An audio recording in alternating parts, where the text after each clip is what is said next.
Keanu Reeves nauna na pala bago pa man si Cutie Mahal, buong detalye alamin.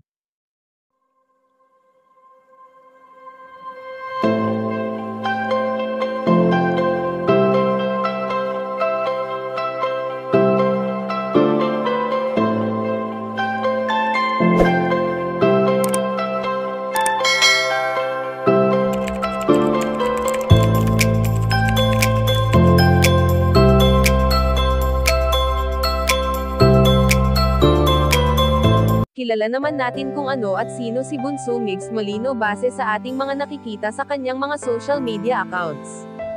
Matatandaan na maraming awards na ang natanggap ng binata, dahil sa pagiging mabuting tao nito sa mga taong kapos palad na handa niyang tulungan sa anumang oras na walang ibang hinihinging kapalit. Sa mga ngiti at tawa ng mga natutulungan ni Bunso Mix Molino ay tila baramdam niya ang saya sa kanyang puso na noon ay naramdaman niya lamang ng kasama niya pa ang kanyang prinsesa na si Cutie Mahal, na ito rin ang dahilan kung bakit nagpapatuloy pa rin ngayon ang binata. Sa kasalukuyan nga ay ating nakikita ang malimit na paglabas ni Bunso Mix Molino sa live kasama si Keanu Reeves, na kung saan ay inuugnay si Bunso Mix Molino. Sa ngayon nga ay ayon sa aming impormasyon na nakalap na nauna na pala si Keanu Reeves bago pa man dumating sa buhay ng binata ang namayapang komedyante.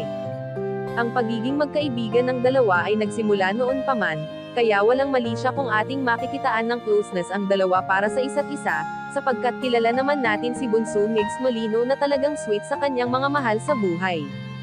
Kung ano man ang nararating ngayon ng binata ay talagang kasama niya pa rin sa tagumpay niyang ito si Cutie Mahal na magpasa hanggang ngayon ay laman pa rin ng kanyang puso. Kayo mga kachika, anong masasabi niyo dito? Please leave the comment and don't forget to subscribe.